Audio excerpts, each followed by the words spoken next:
Let's play!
Bleach!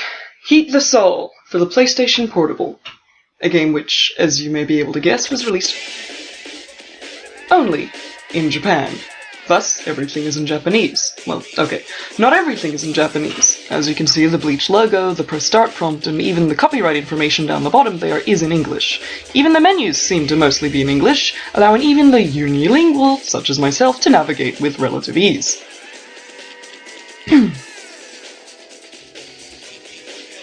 So, let's press start. For example, the main menu here is pretty conveniently labeled. Fight the computer here. Fight with a friend with a game. Ha! Fight the computer with no heals between. Fight the computer quickly. Stare at foreign text, scroll by. Buy fake trading cards. For the purposes of this, let's pick survival mode.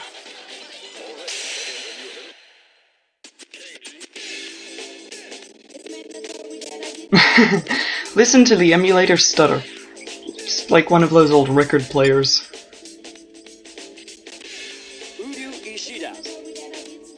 Since he was gracing the survival option with his image, I pick Uryu Ishida.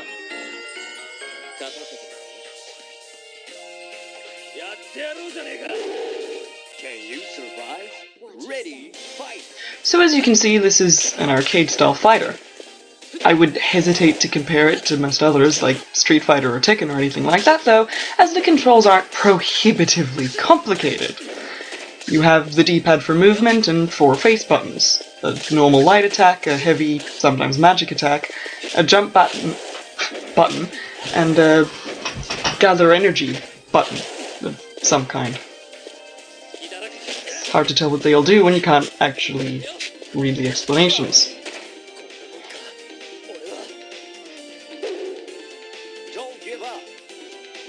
When you carve through your opponent's first health bar, they get up and probably trash talk you a bit like that. I think it's great, and it's a welcome moment to catch your breath and lets the losing character get untangled from any unrelenting barrage of attacks he may be caught in. What Ichigo tried just there was a super move. He missed, but he tried. Press the gather energy button to attack. Press the gather energy button and light attack and unleash a flashy move. 'Cause you're an anime character, so show it off. It seems to do things to that bar on the screen. From what I can tell, it's a tug-of-war-like morale gauge. I don't know what it does. It might make your attacks better or something. You don't need to know all the game mechanics if you play on easy.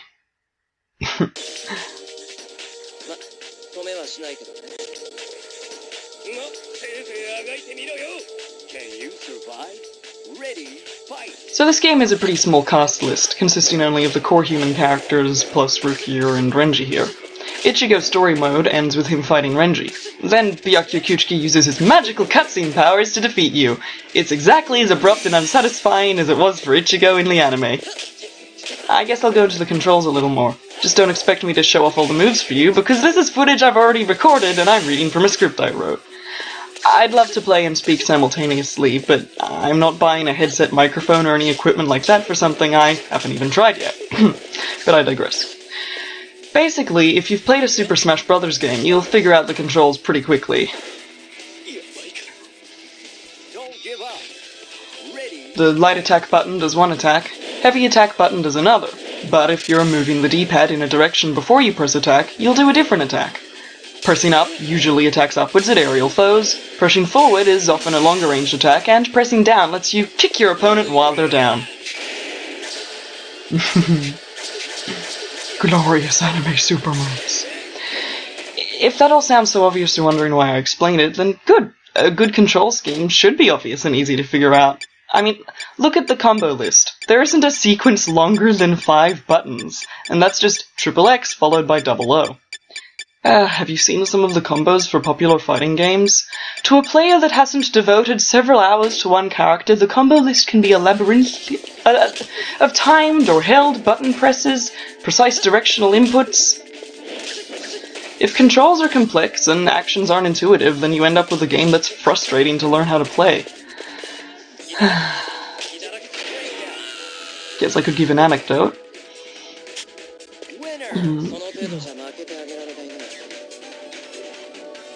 My personal insurmountable hurdle lies in Marvel vs. Capcom 3. I love Okami, so Amaterasu being in it was a big deal for me. But one of the key features of her moveset is being able to switch between her 3 weapons. The button input for this simple basic necessity for being able to fight with any competency involves some snaky Z movement with the analog stick or D-pad. In peaceful practice mode, I could input it maybe 1 time out of 8, or every 4 attempts I get it half right. That seems more accurate. In the hectic 3-on-3 battles of the game, I think I managed to switch weapons by accidentally button mashing in frustration more often than I did on purpose. I just want Dante and Amy to go on magical demon-slaying adventures, that's all I want! Don't give up. Ready, fight. You know, video games are the only form of entertainment I can think of that holds the story hostage if you're not skilled enough. Other than playing a sport, I guess? Maybe? If you're bad, your team will throw you out or something? I mean, books don't force you to complete a crossword puzzle before allowing you to turn the page. Movies don't force you to watch the same segment over and over until you finish your popcorn successfully. Comics don't keep the last few pages stapled shut until you stop a bank robbery while dressed in an accurate costume you made yourself. But in return for that restriction, games also allow more freedom. Books don't let you ignore the hero's quest so he can spend all day learning how to cook instead. Movies don't let you put the cast in garish costumes and silly hats just before what's intended to be an intense emotional scene. Comics, as far as I know, never star you. True, it's not possible for one game to do everything, but everything you can do will exist in at least one game, and it really is you doing it. Have you ever explained something that happened in a game to someone else and you used the first person while explaining it?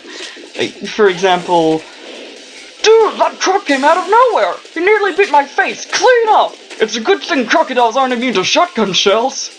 In any other media that's it's a silly situation, yes. Except comics. Comics are far too silly for that to be a noteworthy event. But anyway, what I mean is, the physical you did not in fact shoot a crocodile, and I doubt you have, nor ever will. But the mental you just narrowly escaped with your life from a fearsome aquatic reptile by utilizing your trusty firearm. It's the same as when you're dreaming. It feels real despite being an illusion. I'm gonna rant a bit, so... Like, when people dismissively say things like, "It's all in your head," they don't fully grasp what they just said. I assume most everyone knows what a brain is for, yes? For the ancient Egyptians watching, I'll surmise. Pressure is applied to your skin, your nerves transmit that information to the brain. Waves of sound hit your eardrums, that info goes to the brain. Waves of light hit your eyeballs, that goes to the brain too. Then your brain interprets all that information. Heck, it even flips the image it's receiving upside down, because if you've ever looked at the back of a spoon before, you'd know that the convex surface shows your reflection the wrong way around. So that's cool. So, basically everything that is real, you only know that it is real because your brain told you it is. And most people generally believe their own brains. But as anyone who struggles with memory problems can attest, sometimes your brain is a lazy liar. In summary, video games are awesome because they might not be physical, but they are real. The emotions you invest in them cement that. And I've gone completely off track from the game I'm playing, haven't I? Have played. Time travel tempts trouble. Well, most characters in Bleach are ghosts who are invisible to normal people, so maybe it is relevant. Sorta. Probably. Not really. Well, the Let's Play is about the commentator as much as the game. This is in fact an accurate reproduction of me talking to someone sitting next to me watching me play video games.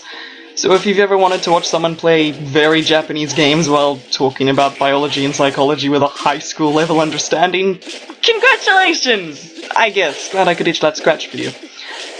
This video is my test to see if I can make these videos, Let's Plays. These facsimiles of the old, hey, you want to come over to my house and play the new PlayStation game? Type days. Not that I ever invited anyone to my house. I'm a reclusive shut-in born and bred. I played with my little brother.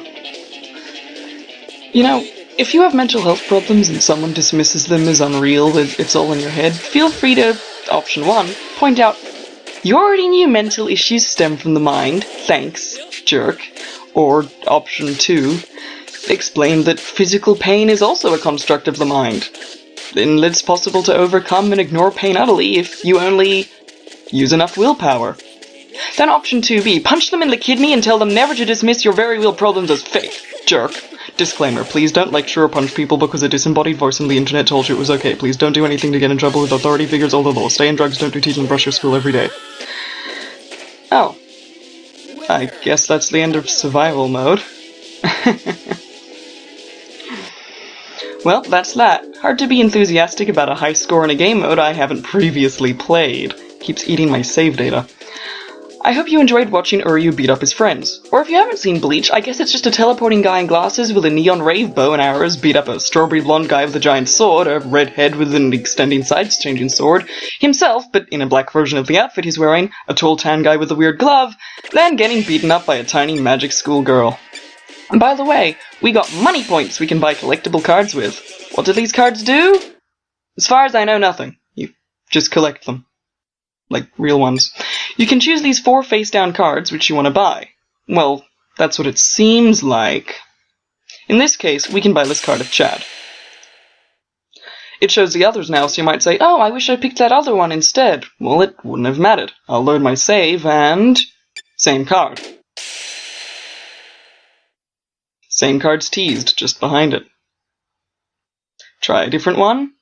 It's just an illusion of choice. It's all a lie. It's rigged tighter than a carnival game.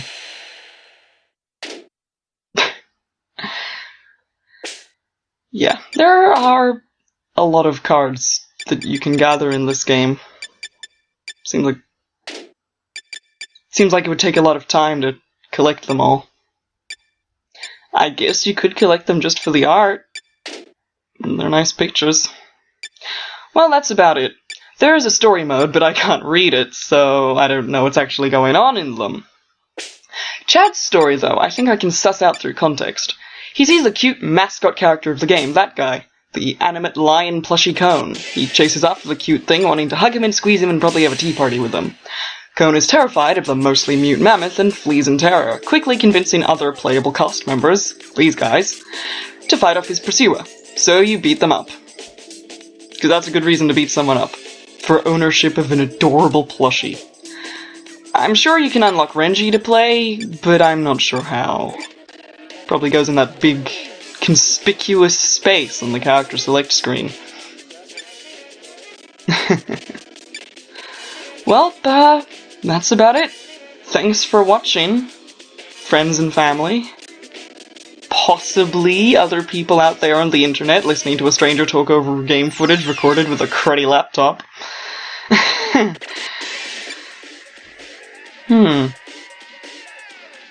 How do I end the video?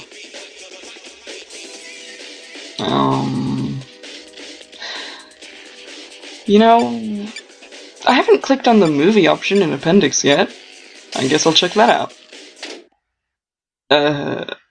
I'll just pick, sure, option 5.